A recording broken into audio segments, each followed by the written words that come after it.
folks, welcome to Oak Swamp and part 1 of my latest build.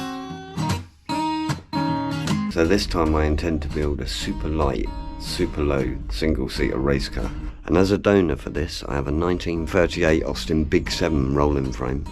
If you caught my Christmas video I did a little mock-up of this, and I've taken all the cross members out of the frame and I've reversed it completely, so now the front's at the back and the back's at the front. And I've done this in an effort to get it right on the ground without too much chopping of the frame. To power it I'm using a Crosley 720cc 4-cylinder overhead cam, rated at a whopping 26.5 horsepower, and that's got a little 3-speed gearbox on the back of that as well. So I mocked it up, and over the Christmas, I was really ill actually, I had COVID all over Christmas, but I got time to come out here and have a look and sort of make some decisions on it. So to make this drivetrain work, my first consideration was to move the diff to here by shortening this side and then extending the other side, running the torque tube to here and then having the prop running there, and that makes it very, very small angle. But what it does is that. Now there's no part of me that likes the angle that that's at. I don't like it at all. It's going against everything that I want this to be honest. And this engine's so cute, so I'm dismissing that completely. We'll come back to that. I've got a few ideas on it. I've been talking to Chris over at the bracket factory and we've been swapping ideas on this, trying to come up with the best solution. But what it's probably going to be is chains of some description. Probably run a diff here and then run it out. For the moment we're not going to think about that. What we're going to think about is getting this chassis in exactly the right place. So this is approximately where it's got to go, but the chassis is hanging over. Now that I want the chassis to finish somewhere quite close to the edge. So what I intend to do, if you look at the way this angle of this goes, it goes straight and then it curves up. What I'm thinking of doing is moving this up to there. You can see here how the curve goes round and then it stops. If I can bring this up here.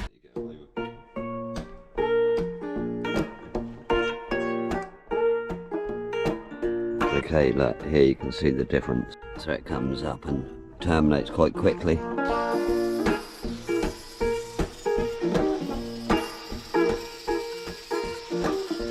Okay, so I'm just going to tack these bits onto here. I'm not getting too crucial with all of this until I know exactly where it's going to go. And what I'll do with this is I'll split that and then lower it and then put a piece in there. But for the minute,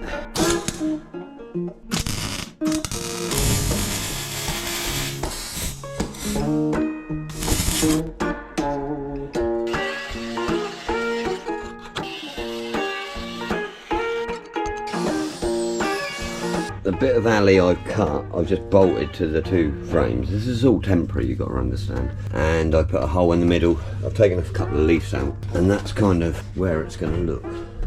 Looks quite funky, doesn't it? Right, I'm pretty happy with the way these are sitting. What I'm going to do now is just make them a little bit better so this lines up. And while I'm at it, I'm going to be cutting off some of this other bracketry because it's only being in the way. I can then clamp these to the bench and get these two ends so they're just in the right place.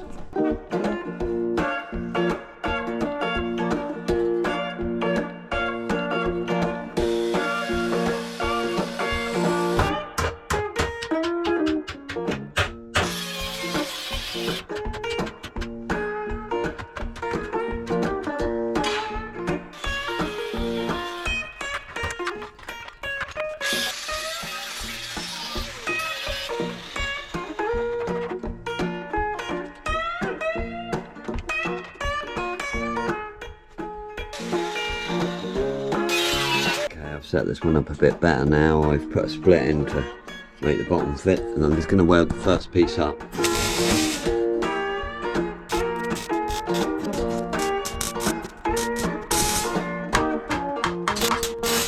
So now that follows that right through, got a better line. Right, you see the slit in there.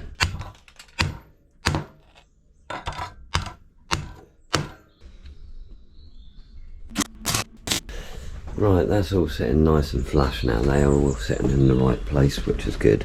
I'll clean it all up later, but I'm going to be putting some heavy gussetry around this piece anyway, so I really need to sort of get some sort of grill shell going on so I can sort of get some sort of idea how it's going to look, because I took a bit of a chance with this, you know, just do the chassis and then guess the body, and it's going to be an interesting one. I'm not making it easy on myself, but what I've got is this Austin Tang grill shell, so I'm going to chop it up a bit.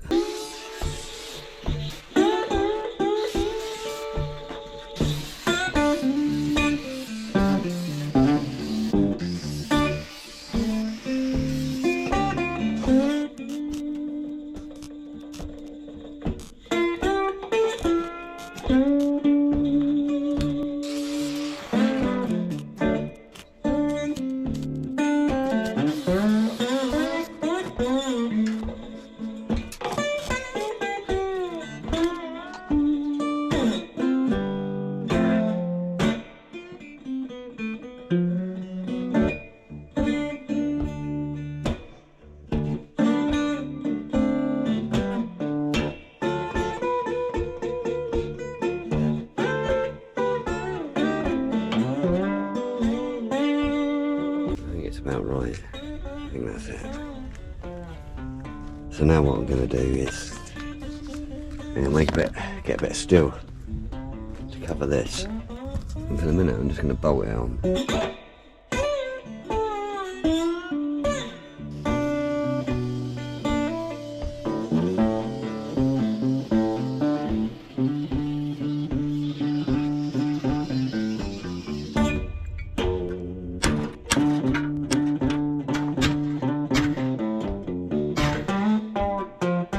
I've used this bit of ply as a central line, and I've got this dead on to where it should be. I reversed this bracket a couple of times just to make sure. Now that's going to run up there, so what I'm going to do is drill some holes in it for the minute and just tack that up. All of this is going to get strengthened again, you know what I mean? This is just getting it into place. Once I get into a certain place, then I'll be happy.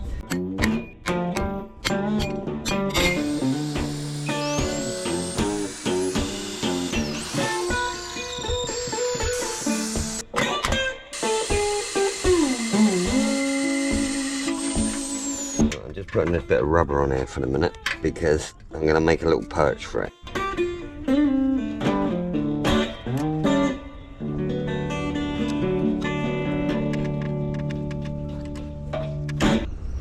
Lovely, sun's out again. Because this is going to be taking a mini radiator or thereabouts, I'm going to make a little template of a radiator, put it in the back, and then work to that. And then I want to tuck this in, this front end in as far as I can.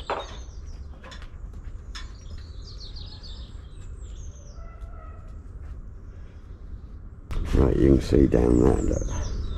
So it just wants centralising somehow.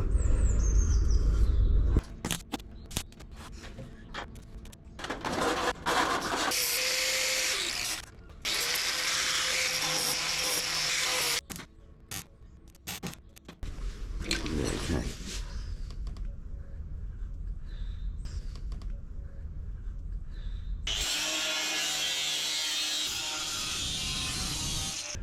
That grill shell's much better now. I just tuck the bottom in. Might tuck it in a bit more later.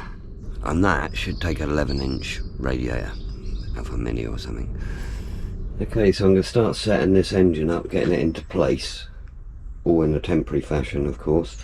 And the first thing I'm going to do is that gearbox cross member, and I'm going to use a bit of this box I've got, just cut it out, sit it in there, bolt it out.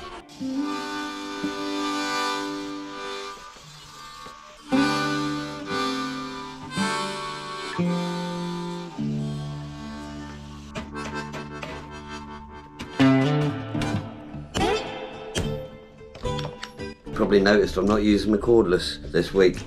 Someone kindly robbed it out of the back of my van, which was handy. I like that drill. I've had a long time. But they robbed a rubbish one because all the batteries were killed.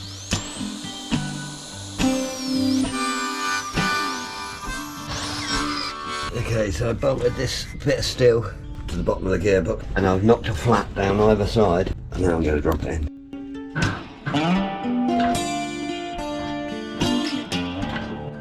There we go. Let's got the gearbox in place. See how the lever looks now.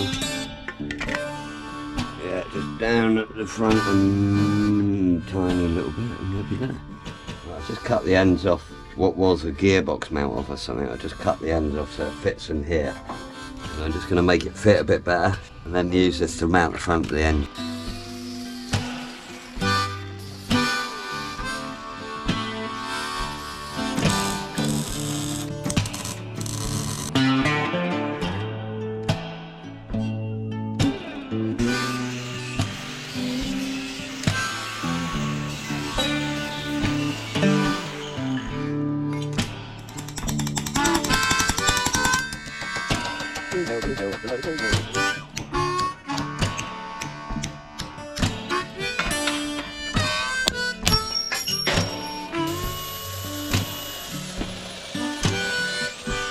Okay, so that's what those little brackets did. They come up round and just clamp onto there. These are only temporary, setting up at the moment and stuff like this, where, to be honest, it's in 2mm, but it really wants to get in 3mm. But the idea is there. I like the cross member. So I'm going to tack these up, and that'll be the engine sat in there on the weight.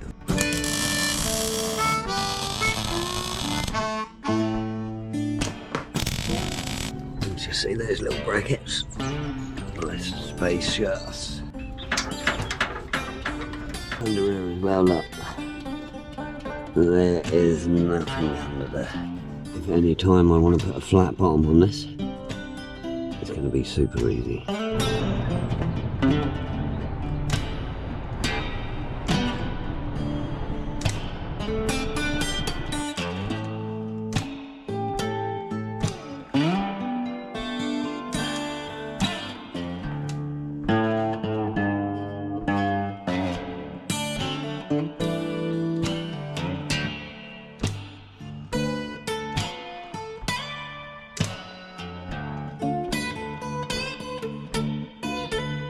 I don't know if you can see this yet, but I certainly can now. It needed me to put the grille shell on to get the shape to take shape. But it's 1938, so it's got to look a bit 1938, isn't it? Okay, the plan to get to the back wheels now is likely to be put a back axle in here, which has been cut off either side with chains running to each individual wheel. The jury's still out on how I'm actually going to make that happen, and hopefully, I don't know if it'll work, but I'll still have a working differential, but just via chain. So I've been concentrating on this quite hard this week, trying to get this into a shape that I like, because I didn't know how the body was going to go at all, so this is all being made up as I go along, using the bits that I've got. So I was chatting to my mate the other day about what I'm going to name this car. Yeah, and he said it's like a little rat with a pointy nose. So I thought about it, and what is a little rat with a pointy nose? It's a shrew. So this fella's going to be called Shrew.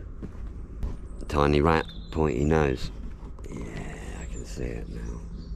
Right, what I'm going to do now, I think, is I'm going to adjust the brakes on the Leaf, because I haven't touched the back ones, I've only done the front. So I'm going to adjust all the brakes up, and then I think I'm going to take it down and weigh it. I left my home in Norfolk, Virginia, California on my mind. I stranded like a Rahab Road in Minerali on across Caroline. Stopped in Charlotte by Bill's Rock Hill. I never was a minute late. We was 90 miles out of the land about sundown, rolled across the Georgia state. We had motor trouble that turned into a struggle halfway across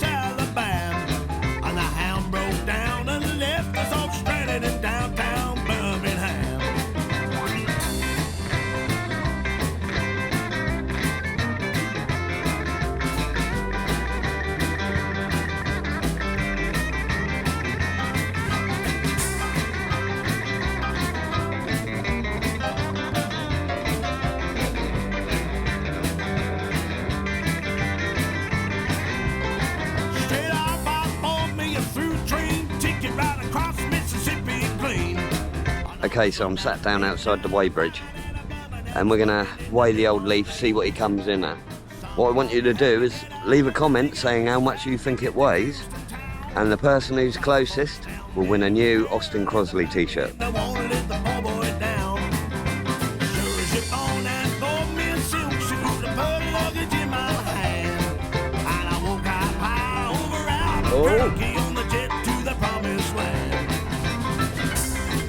Now this bit of road bumpy if you like.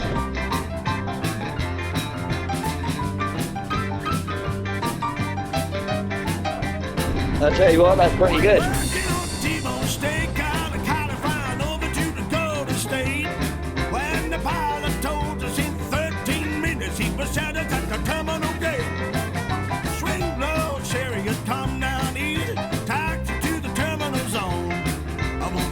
Your engines and cool your wing to let me make it to the telephone. Los Angeles, give me Norfolk, Virginia, type 441009. Tell the folks back home is the promised land. I absolutely love this car. I'm a bit reluctant to put a windscreen on it, despite I'm running my noses.